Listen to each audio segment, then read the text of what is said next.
everyone can tell you the risks. An entrepreneur can see the rewards.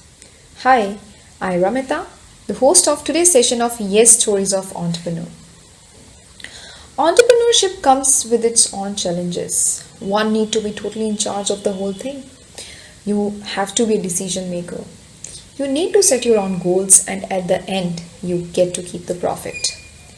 The entrepreneur always searches for a change, responds to it, and exploits it as an opportunity.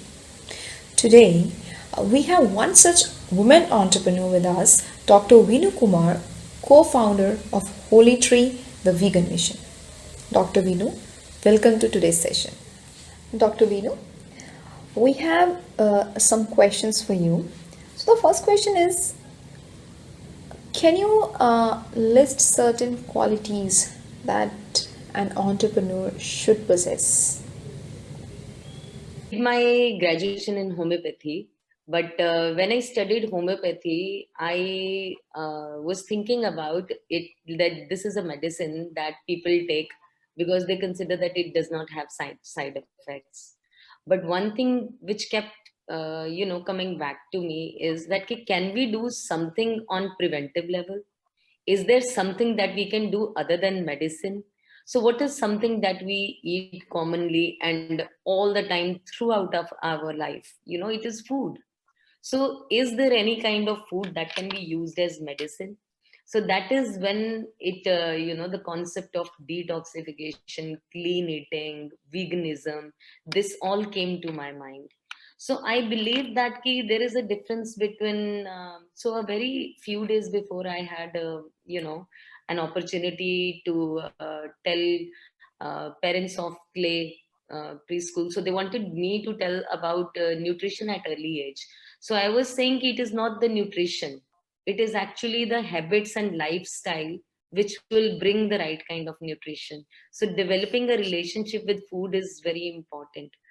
So if I look from this aspect at your question, I would say it is the innovation that keeps you alive. So you don't have to stop where you studied. So there must be studies which I have done, maybe which are 50 years old. So every 10 years there's an evolution and the whole market changes. So when I see it from the point of health aspect, I thought that the food is something that is creating disease. So why am I thinking about when a person is diseased, so I have to give them the medicine? Why not I study about food and which can work both like preventive, it can work like a supplementation, and it can also work like a medicine. So I believe that innovation is something that entrepreneurs, they definitely have in common. That I say that you should always be prepared with whatever knowledge updates that you have, so that you get an opportunity and you just grab it. So there is, you should not work on an opportunity when you get it. It is that the preparation has to be there. So the moment you get an opportunity, you have to grab it. I think that is how entrepreneurship make is successful. My next question is, what has been your entrepreneurial journey like so far? So if I okay, so I belong to agriculturist family. So that means ki cows were there at our home, and wheat was one of our main staple foods. So I've grown up drinking milk all the time. So with my mother, it was like ki any disease you have, she will say just have one glass of hot milk and you will feel fine. That kind of family. And now that I got the opportunity, when I got married, so my father-in-law, he was a raw foodist. So that means he stayed on raw food for more than 8 years. So he definitely reversed many of the diseases, and he had a huge library. So there was, I was not a computer savvy person because I was a doctor. So there were lots of books that I could read upon what is alkalization, and he was a vegan. Then I'm talking about 1996. So at that time, it was like it was a blow for me. this time I was, having calcium from the milk and all. But at that time, when I got married in 1999, I decided to, do a honorary service, which I did for 19 years in a dispensary where I used to, take patients, and I used to give them free homeopathic medicine as it is. And by that time, exactly like everybody knows that, you got married, then you had first kid, then while growing up, matlab, after 3 years, you are planning for a second kid. So the 6, 7 years were like, I was having my kids, I was taking care of them. At the same time, I just, went to the dispensary, and but at the same time I was reading about whole of the books, the library that I had, and I was looking at papa, he was drinking almonds milk, and then he was using chia seeds, and then he was using the superfoods, and everything was like, for me it was like everything was a question mark. Why? So he was a scientist, and he had a great knowledge about reversal of diseases. The only point is that I was a doctor, so I knew the pathology, anatomy, and physiology about every disease. So I thought, why not? If I have clients and I'm giving them homeopathic medicines, let me start with this theory, which is called as veganism, which is gluten free. And whenever I used to take a client, I used to advise them like few tips.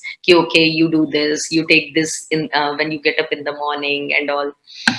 So I got so much brilliant results that now that I have a 19 years of practice, so a lady who called me, she said, I came from Apollo Hospital to reduce weight with you, and you said, Auntie, that now that you have a knee replacement, let me tell you that if you don't drink milk, maybe we'll be able to save your knees.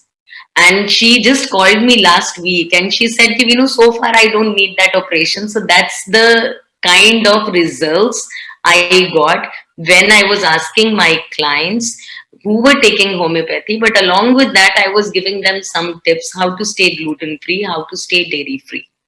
So veganism always came to my mind from the point of health aspect. So now that my son grew, he was a foodie, and whenever I used to talk to him, he used to say, "Acha, everything is junk, you mean?" Right? So I should not eat this, I should not eat this, I should not eat this. Then can you tell me that I can't get anything, in the market which I can eat? Huh? And that gave me a really, thought, and I had like lovely clientele who were very, encouraging. Ludhiana is like a lovely set of people. They're very close. They, encourage you, empower you. So all started telling me, okay, Dr. Vinu, let's come up with a restaurant. We can, be there as your partner, and let's come up with something that you call as clean eating.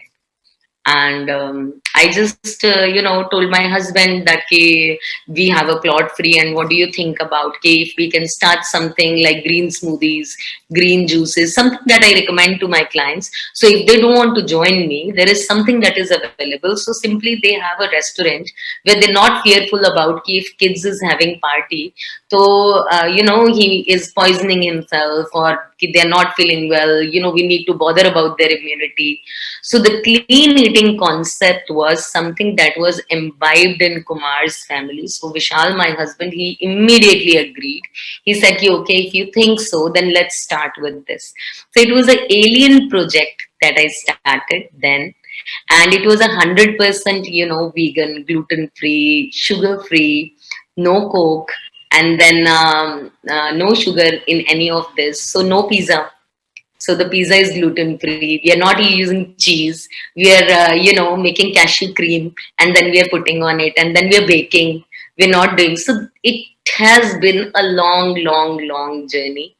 I would say ki when you have a monopoly, so I would agree to Mridula ji, the way she said ki, the confidence. So from where did the confidence of, Mridula ma'am came? Because she was so hardworking. She was so committed, and she had a vision. So she knew ki I can do this. It is only that ki I have to do this, and nobody could stop her. So exactly like that, when you know your subject, you are so authentic, and you believe in it so much that everybody else is saying ki, why are you doing this, and you say ki, no, I know what I'm doing, and I know it is the best, and I know that ki, it is going to be worth it when I look back after a few years.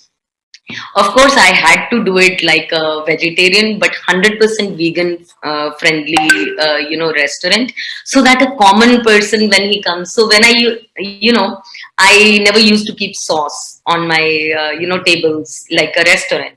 So when anybody used to come, I used to tell them, we are not serving you sauce. We are making fresh dips. We're going to serve you this. They used to say, why don't you serve it? It is so easy. I used to say, we are not serving Coke. They used to say, you should keep Coke. If anybody wants to have, they can have.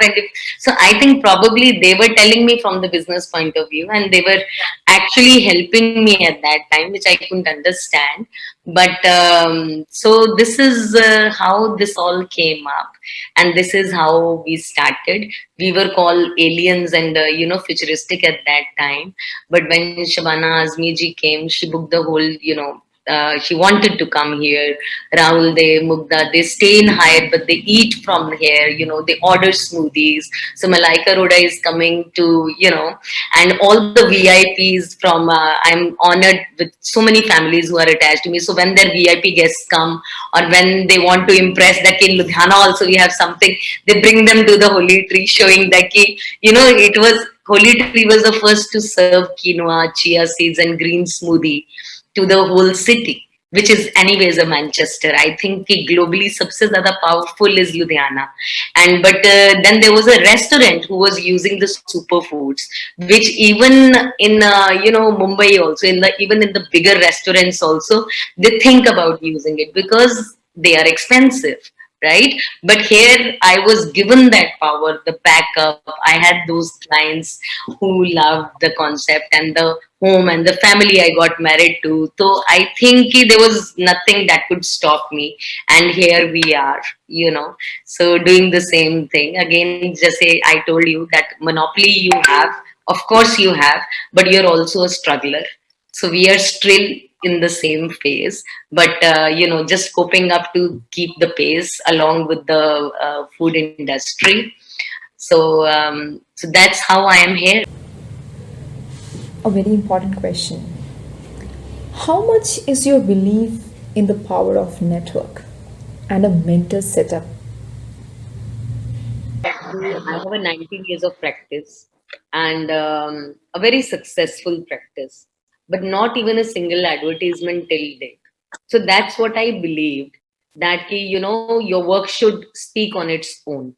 But I would say that is wrong.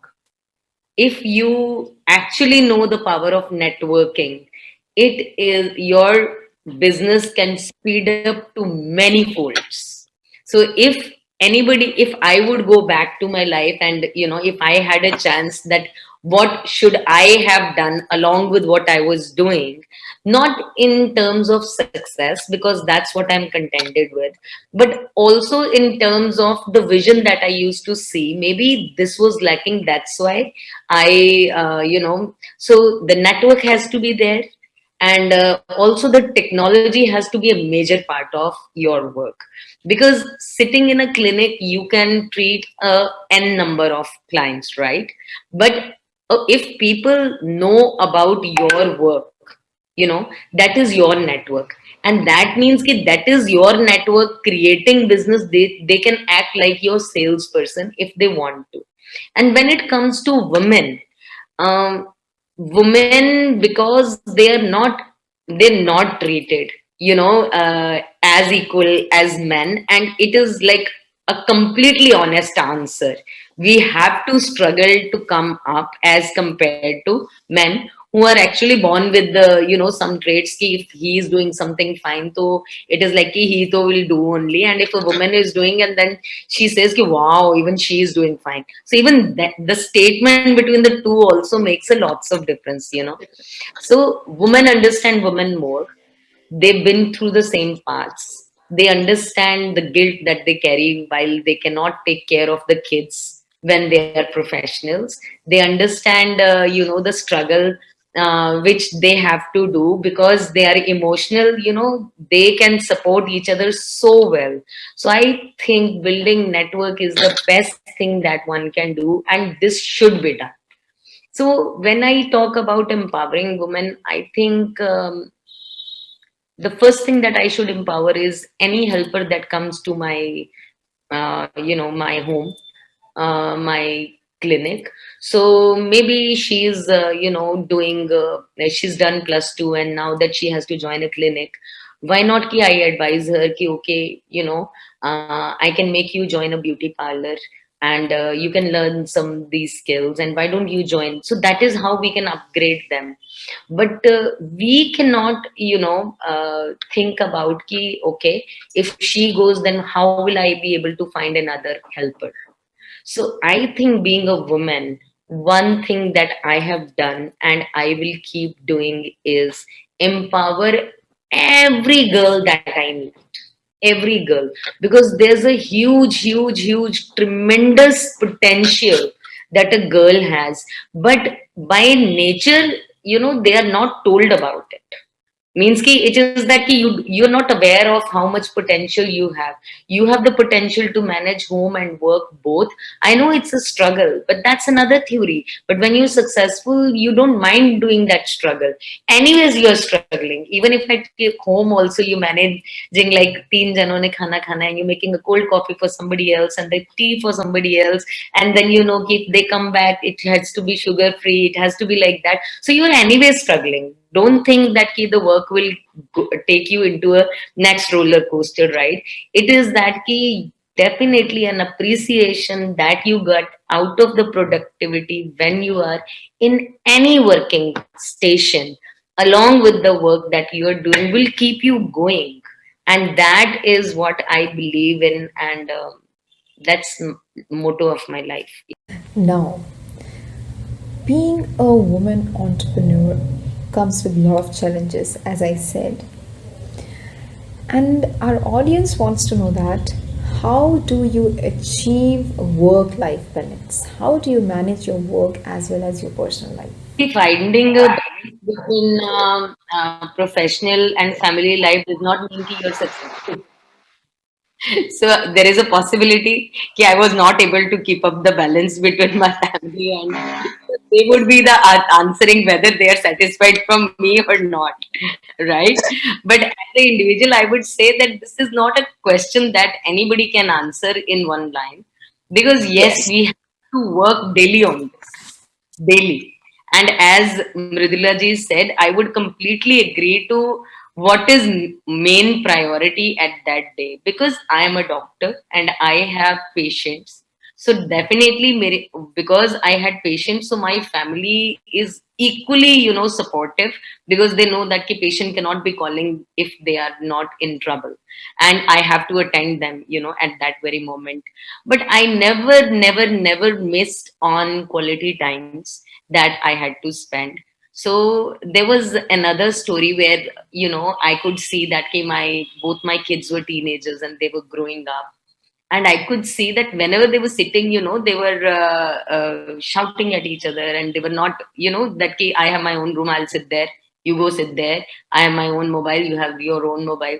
Then I planned a family trip with them, to go to Jaipur. So a long, long family trip where, sitting in Fortuner, four of us so together that we have to listen to the same song, then fight over the same song, then coming to, that, okay, for 10 minutes we will hear your song, Bani's song, and now 10 minutes Viraj is going to play the DJ. So there has to be a continuous effort that you have to put in, whether you're working or not, to make a family, be more happier than what we are expecting. So nothing comes by nature. It is all regularly, the kids are growing, the environment is changing. So how to keep up with that pace is simply going into their space and then trying to understand by giving them a quality time, never missing on their main occasions. And but I've tried to do my best. I don't know if I've been successful or not, but then that guilt of professionals always carrying that we could not give, the much time that kids need is always satisfied with the kind of quality time that I always try to spend with my kids.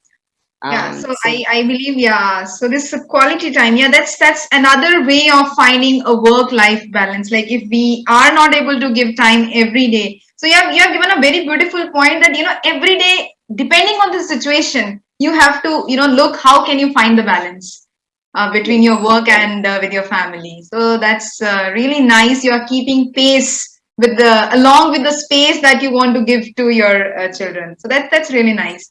So this is now, yeah, yeah, everything. This is the only practical thing that is happening. Like you never know who is going to call you and who is going to tell you about whom, yeah, and then you just have to listen and then keep it to yourself and then, bring it up when you think other person is ready to listen. So I think we as a professional, we understand how to deal with the 40 different clients. So if we treat with our members the same way, so I think we are very good at managing. Last but not the least, what are your future plans? How are you planning to carry this journey forward? Would be franchise and retreats. So I would like to make retreat centers where when people come to me and they are served the same kind of food and they enjoy staying there and they move out of there reversing their diseases. It was very nice listening to your thoughts, your ideas. Thank you so much, Dr. Vinu, sharing your journey with us and our audience. Thank you so much.